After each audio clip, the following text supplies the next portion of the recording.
ભાઈ અને બહેનના આ પવિત્ર બંધનના આ દિવસના આ વર્ણવા માટે શબ્દ ન હોય સાહેબ. કારણ પ્રેમ એ વર્ણવાનો વિષય નહીં, પ્રેમ તો અનુભૂતિનો વિષય છે. પ્રેમ હંમેશા અનુભૂતિ કરી શકાય, એને વર્ણવી ન શકાય. છતાં પણ ક્યારેક એ પ્રેમની વાતોને વર્ણવાના નમ્ર પ્રયાસો મેં કર્યા હોય છે.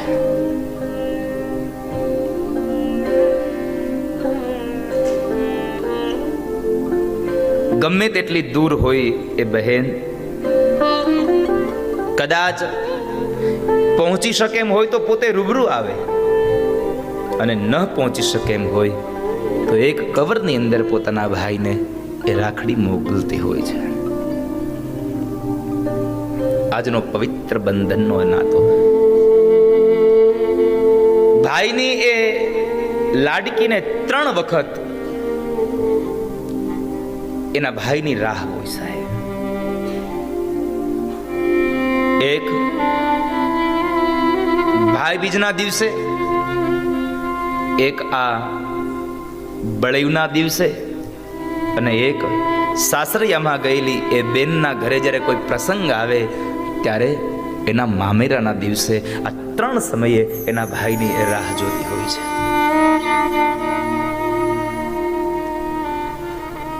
પરિસ્થિતિ ગમે તેવી હોય સાહેબ, કદાચ સાસરું સારામાં સારું મળ્યું હોય, સાસરામાં કોઈ જાતની કમી ન હોય,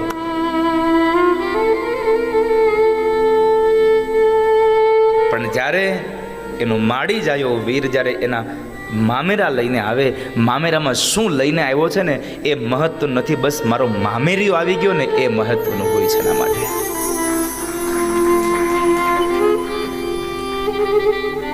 ભાઈ અને બહેનનો પ્રેમ તો બહુ પવિત્ર છે. આ પ્રસંગ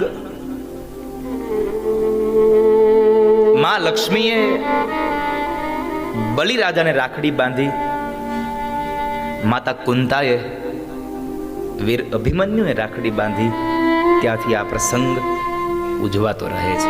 એમાં ખાસ કરીને શાસ્ત્રના અને વિદ્વાનોના મત મુજબ આ પ્રસંગ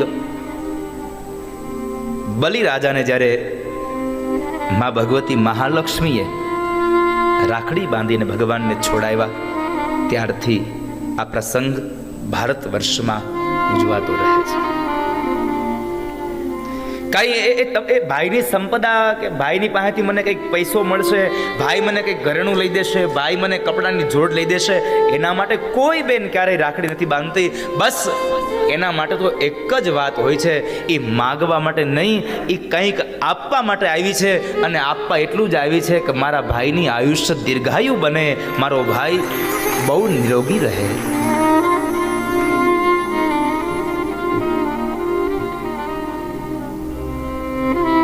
ભાઈ અને બહેનનો પવિત્ર બંધન એ નાતો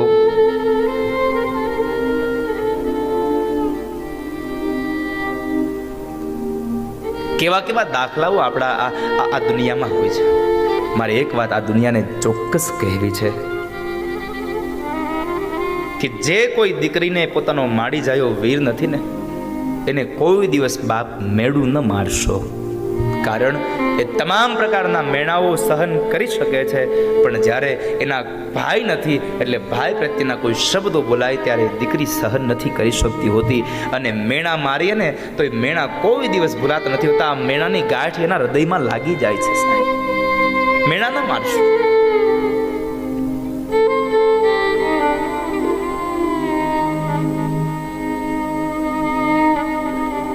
ભાઈ ન હોય એવી ભાભીને એની નણંદોએ પણ ક્યારેય મેણા ન મારવા. કારણ કે આ તો કર્મની બધી બલિહારી છે.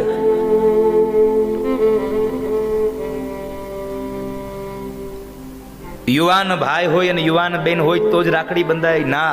વયોવૃદ્ધ થયેલી માવડિયું પણ એના વીરને, વયોવૃદ્ધ થયો હોય છતાં પણ એના વીરને રાખડી મોકલે છે સાહેબ.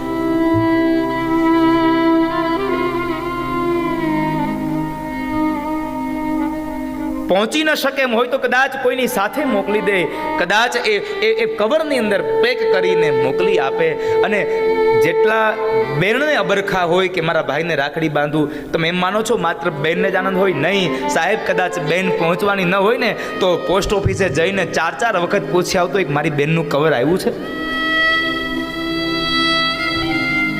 આગલી રાત સુધી એના બેનના રાખડીના કવરની રાહ જોતો હોય સાહેબ. કેમ નહીં આવ્યું હોય?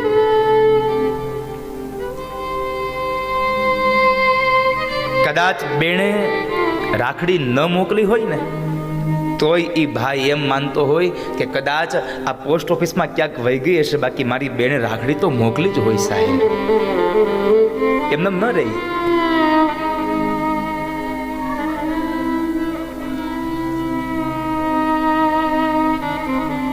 અદ્ભુત પ્રસંગ છે. આજે મને એક પ્રસંગ, હું ભાઈ અને બહેન વિશેનો એક બહુ સરસ મને આજે એક પ્રસંગ મળ્યો છે, એટલે હું લઈને આવ્યો. અને આ બનેલી સત્ય ઘટના છે.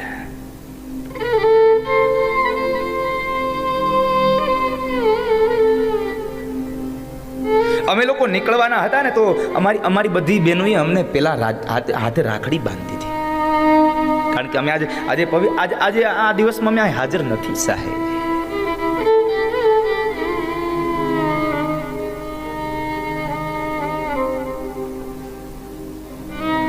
રક્ષાબંધનનો તહેવાર એ કોઈક ભાઈને પૂછજો જેને બેન ન હોય. ગામ આખાની એ દીકરીઓ પોતાના ભાઈને જ્યારે રાખડી બાંધતી હોય અને ત્યારે એક ઊભો યુવાન જોતો હોય કે મારે જો મારી નાની બેન હોત ને તો કેટલી મને રાખડી બાંધતી હોત, મારા હાથમાં રાખડી બાંધતી હોત.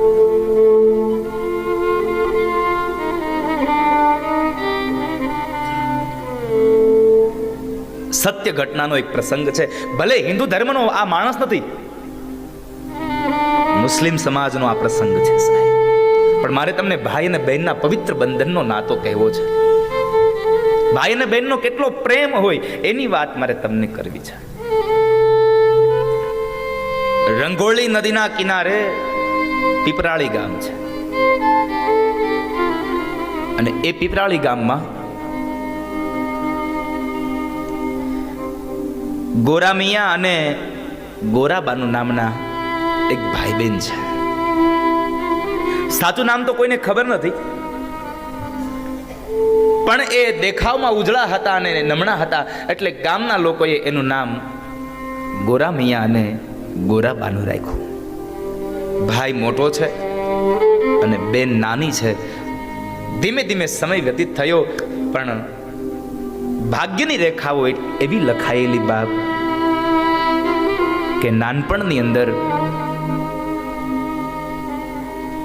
આ બેન ભાઈ બે નાના છે, અને એ સમયે મા બાપનું મૃત્યુ થાય છે. મા બાપ મૃત્યુ પામ્યા છે.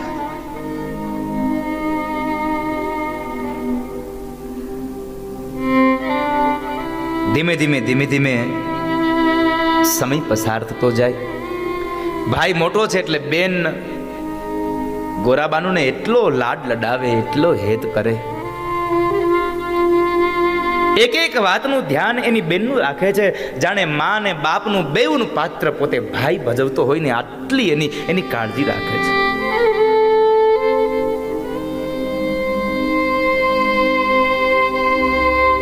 એક જાતની એને ખામી ન આવે,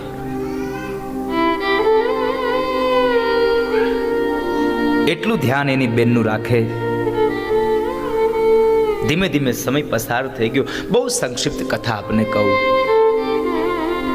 20 વર્ષની આવરદા ગોરા મૈયાની થઈ એટલે એના પરિવારના જે સભ્યો હતા એમની ઈચ્છા થઈ કે હવે બસ આના લગ્ન કરી દઈએ. અને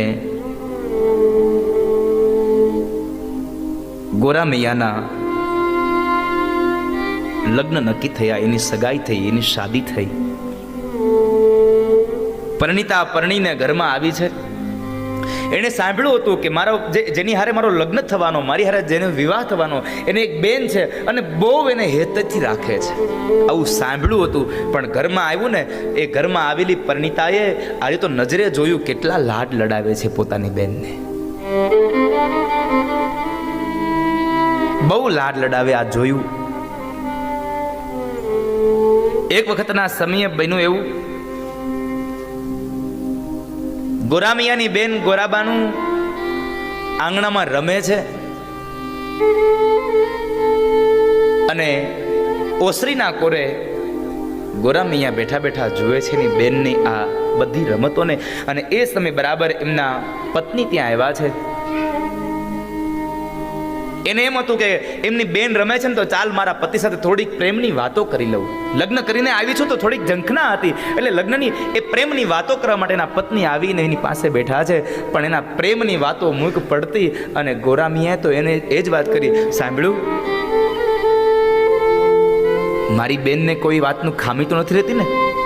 તમે એને બરાબર જમાડો છો ને? તમને ખ્યાલ છે મારી બેનને આ શાક નથી ભાવતું? આટલી બધી સાર સંભાળ, આટલો બધો હેત, આટલો બધો લાડને જોઈ અને એ ગોરામિયાની પત્નીને થોડી ઈર્ષા આવી. હવે થોડી ઈર્ષા આવે છે. હું આપ અત્યારની તમામ માતાઓને કહું, સાહેબ, તમારી લગ્ન જીવનમાં તમે જ્યારે સસરાના ઘરે જાઓ અને કદાચ તમારો પતિ એની બેન સાથે ખૂબ ભાવથી રહેતો હોય, એમાં ઈર્ષા ન કરશો. કારણ આ તો જેને ભાગ્યમાં હોય ને એને બેનનો, અને ભાગ્યમાં હોય એને જ ભાઈનો પ્રેમ સાંપડ્યો હોય. માટે ઈર્ષા ન કરવી સાહેબ.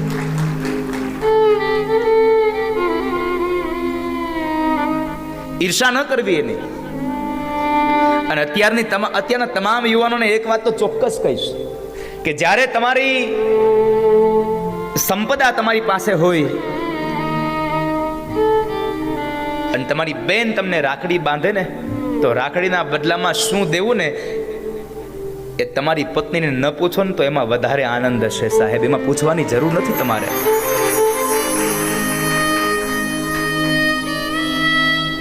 કદાચ બેન સાસરે ગયું હોય અને બેનના ઘરની અંદર કદાચ કોઈ દુઃખ આવે અને કદાચ પત્નીને પૂછ્યા વગર તમે મદદ કરી નાખો ને તો પણ મારો ઠાકુર તમારા ઉપર રાજી રહેશે સાહેબ. પત્નીને પૂછવાની જરૂર નથી એમાં. શું થયું સાહેબ?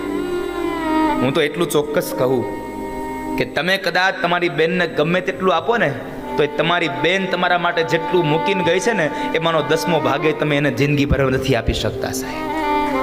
નહીં તો એ પણ એના બાપના સંપદાની એ હકદાર છે, છતાં પણ 10 આંગળાઓના નિશાન દઈ અને દીકરી વહી જાય છે. એમાંથી એને ભાગ નથી માંગ્યો. એને ભાગ માંગ્યો તો તમે શું કરત?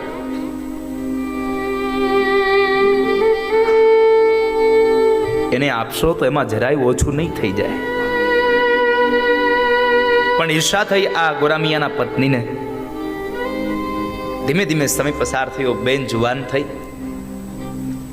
વેવિશાળ માટે બહુ સંબંધો જોયા, પણ ભાઈની કોઈ ઈચ્છા નથી કે મારી બેન સાસરે જાય. પણ આમ પણ એક સમાજનો નિયમ છે સાહેબ, બેન ગમે તેવડી હોય અને બેન મોટી થાય, ગમે તેટલો લાડ હોય, ગમે તેટલો પ્રેમ હોય, ગમે તેટલી વાલી હોય, પણ દીકરી અંતે શોભે તો સાસરીએ જ. બેન યુવાન થઈ અને એ યુવાનીમાં એની સગાઈ માટે મૂર્તિઓ જોવે છે. જોતા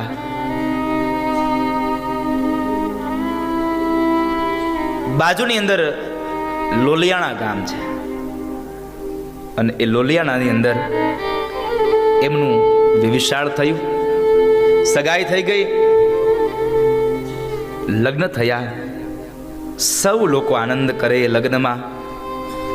જેટલા પણ લોકો એ લગ્નમાં આવ્યા છે આખું ગામ આનંદ કરે, તમામ એ સગા સંબંધીઓ આનંદ કરે. પણ એક માણસ એક ખૂણામાં બેઠો બેઠો રડે છે, મારી બેન આજ છોડીને વહી જશે, મારી બેન આજ મને છોડીને વહી જશે. બીજો કોઈની સાહેબ ગોરામિયા પોતે એની બેનના દુઃખમાં રડે છે. આજે મારી બેન જતી રહેશે. આખું ગામ આનંદ કરે. ભારે હૈયે બેન ગોરાબાનુને વિદાય કરી છે. સમય હતો એ સમયમાં 10 દિવસના વાણા વીતે પછી 11મા દિવસે બેનને મળવા અને બેનને તેડવા જવાતું. 11મા દિવસનો સમય થયો અને બેનને મળવા માટે જાય છે. ઘોડી પર સવાર થઈ અને ગોરામિયા મળવા માટે જાય છે. બેને એને આવવાની રાહ જોવે છે. બેન પણ આમ બરાબર આંગણામાં ઊભી છે. આંખો ઉપર નેજવા રાખીને જોવે છે કે મારો ભાઈ હમણાં આવશે, મારો વીર હમણાં આવશે. અને બરાબર એ ઘોડી આવીને ઊભી રહી અને એ જ સમયે ભાઈ નીચે ઉતરે છે. અને જ્યાં ઉપર જવા જાય ત્યાં બેને આંગણામાંથી જ એના ઓવાળના લઈ અને 10 આંગળાના ટચાક્યા ફોડ્યા છે. કેટલો પ્રેમ નીતરતો હોય સાહેબ એ આંગળાના ટચક્યા ફૂટે ત્યારે. કેટલો આમ ક્યારેક તો કોઈક બેન આમ ઓવરણા લઈને તો દુખણામાં એ ઓવરણામાં 10 આંગળાઓના ટચક્યા ફૂટે તો આપણે શું કહીએ? બહુ વાલો છો તને તો. અરે સાહેબ, માડી જાયો વીર કોને ન વાલો હોય? કોને વાલો ન હોય?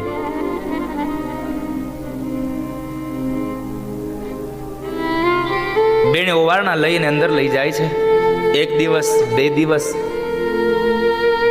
બેનનો ઘરવાળો પણ એટલો જ સારા સ્વભાવનો હતો કે એને પણ ગોરામિયા સાથે એટલી ભાઈબંધી આમ એટલી આત્મીયતા થઈ ગઈ કે ગોરામિયા જવાની વાત કરે ને તો ફરી પાછા કે તમે આજ રોકાઈ જાવ ને. બનેવી એને રોકતા રહે છે.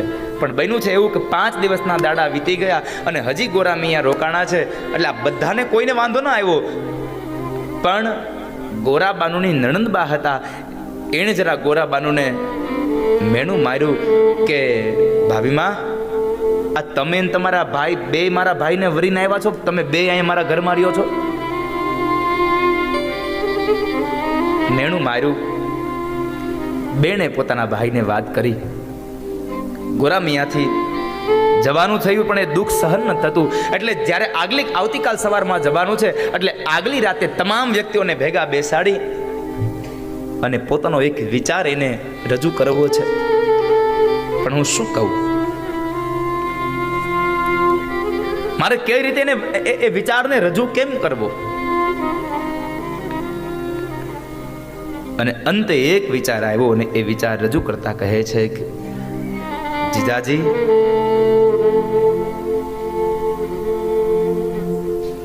હું મારી બેન વગર તો રહી નહીં શકું અને મારે અહીંયા રોકાવું પણ ઉચિત નથી.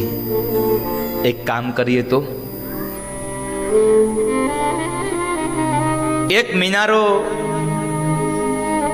હું પીપરાળીના પાદરમાં બંધાવું અને એક મિનારો તમે અહીંયા લોલિયાણાની પાદરમાં બંધાવો. અરે પણ ગોરામિયા, એનાથી શું ફાયદો? અને ત્યારે એની બેન ગોરાબાનું બેઠી છે અને એ સમયે ગોરામિયા કહે છે, જીજાજી, જો એ મિનારા ચણાઈ જશે ને તો મિનારાની એ સીડીઓ ચડીને ઉપરના કાંગરે આવી અને મારી બેન દીવો લોલિયાણામાં કરશે એ કાંગરે અને હું પીપરાળામાં કરીશ. આ બે એકબીજાના દીવાઓ જોઈ લેશું ને તો પણ અમને મેળાનું હેત પ્રાપ્ત થઈ જશે. અમને એક મિનારા ચણવા દો.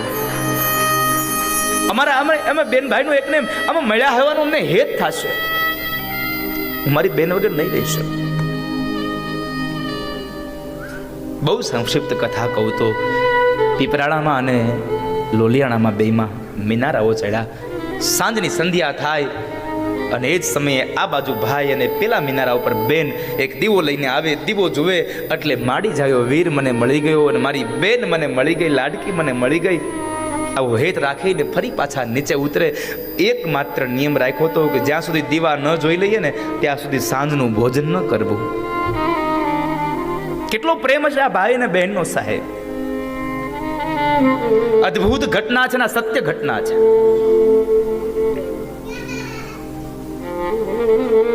અને એમાંની અંદર બરાબર એક વખતના સમયે બન્યું એવું કે ગોરામિયાને બહાર ગામત્રે જવાનું થયું. જતા જતા બરાબર અષાઢ મહિનો છે એટલે ઝરમર મેહુલિયો પણ વરસે છે. જતા જતા એણે એના પત્નીને કહ્યું, સાંભળ્યું, કદાચ મારે આવવામાં મોડું થાય ને તો સંધ્યાના સમયે તમે મિનારા ઉપર દીવો કરવાનું ન ભૂલતા હો. મારી બેન રાહ જોતી હશે, ત્યાં સુધી જમશે નહીં. ગોરામિયા ગામત્રે ગયા. ગામત્રાની અંદર એને સમય ઘણો વ્યતીત થઈ ગયો અને સાંજ થવા આવી, હજી ઘરે આવ્યા નથી. અને આ બાજુ એના પત્ની કામમાં ને કામમાં ભૂલી ગયા અને એમાં બરાબર થાકી ગયા હતા, એટલે આડે પડખે થઈ અને એને નીંદર આવી ગઈ. સાંજની સંધ્યા ઢળી ચૂકી. આ બાજુ ગોરાબાનું બરાબર ઉપર આવ્યા છે, મિનારા ઉપર દીવો લઈને આવે છે. પોતાનો દીવો ઝળહળતો છે, પણ સામેના મિનારા ઉપર કોઈ દીવો નથી. સામેના મિનારા ઉપર કોઈ દીવો નથી. અને એ જ સમયે ગોરાબાનુએ નક્કી કરી લીધું કે આજ મારા ભાઈના મિનારા ઉપર દીવો નથી ને, તો કદાચ મારો ભાઈ આ ધરતીમાં નહીં રહ્યો હોય તો જ દીવો ન હોય, નહીં તો મારો ભાઈ આ ધરતીમાં હોય તો આ ગોરાબાનુનો દીવો બતાવવા વગર ન રહે. આટલું બોલ્યા, આટલું સમજ્યા, મનમાં નિર્ણય કરી લીધો. અને એ જ સમયે ગોરાબાનુએ નિર્ણય કર્યો કે જો મારો ભાઈ આ ધરતીમાં ન રહ્યો હોય તો હવે મારા ભાઈ વગર હું શું કરું. અને એટલે અંતરમાંથી આવકાર નાખ્યો, અંતરમાંથી નાદ કર્યો કે હે ભાઈ, હે વીરા, હું પણ આવું છું, તને એકલો નહીં જવા દઉં.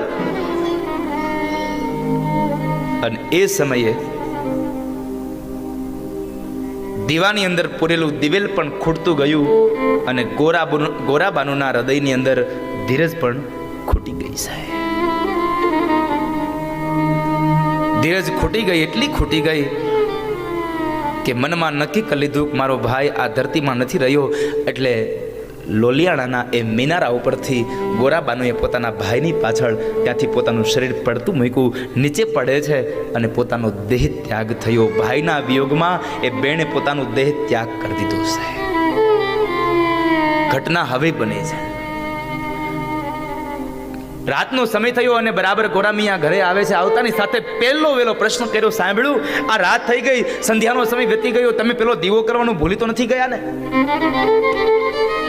દીવો કરવાનું ભૂલી નથી ગયા એટલા શબ્દો સાંભળ્યા અને ગોરામિયાના પત્નીને યાદ આવ્યું, હું તો ભૂલી ગઈ. અરે રે રે, હું તો કામમાં ભૂલી ગઈ. ગોરામિયાએ એકદમ દીવો તૈયાર કર્યો અને એક પછી એક સીડી ચડે છે. રોજનો ક્રમ હતો એ મિનારા ચડવાનો, પણ આજ એક પછી એક દાદરો બહુ દૂર થતો જાય છે. મિનારા ઉપર જઈને જ્યાં દીવો કરીને ઉભો રહે છે તો સામેના મિનારા ઉપર નથી દીવો દેખાતો. એટલે ગોરામીએ નક્કી કરી લીધું કે મારી બેન જ્યાં સુધી દીવો ન જોવે ત્યાં સુધી નીચે ન જાય. અને આજ મારી બેનના મિનારા ઉપર દીવો નથી તો કદાચ મારી બેન આ ધરતીમાં નહીં રહી હોય, આવું નક્કી કરી અને ગોરામીએ પણ પોતાની બેન નથી રહી આ દુનિયામાં, આવું નક્કી કરી અને પોતે મિનારા ઉપરથી પોતે છલાંગ લગાવી પોતાનું શરીર પડતું મૂક્યું અને પોતાની બેન સાથે પોતે પણ જન્નતના દરવાજાઓમાં સાહેબ બેન અને ભાઈ બે વિદાય થયા. મારો કહેવાનો ભાવાર્થ છે કે બેનની પાછળ ભાઈ અને ભાઈની પાછળ બેન, આ બેવે એકબીજાનો પ્રાણ ત્યાગી દીધો. આ ભાઈ અને બેનનો પવિત્ર બંધનનો નાતો છે, પવિત્ર તહેવાર છે. એવો આજ આ પવિત્ર બંધનનો નાતો, કેટલો પ્રેમ, કેટલો લાડ હોય સાહેબ. એટલે બે પંક્તિ એ દીકરી માટે ગાવી ગણમે સાહેબ. કોણ હલાવે લીંબડી, કોણ ઝુલાવે પીપળી, ભાઈની બેની લાડકી, ભૈરો ઝુલાવે ડાળકી. કોણ હલાવે લીંબડી ને કોણ ઝુલાવે પીપળી, ભાઈની બેની લાડકી, ભૈરો ઝુલાવે ડાળકી. કેટલી આમ અદ્ભુત રચના છે સાહેબ. પવિત્ર બંધનનો આ નાતો આજ આપ સૌ લોકો, આપ સૌના ભાઈને રાખડી બાંધી અને કેટલું કહેવું હશે કે આજ મારો ભાઈ ઘણું જીવે, મારો ભાઈ ખૂબ નિરોગી રહે, એને ખૂબ સંપદા મળે.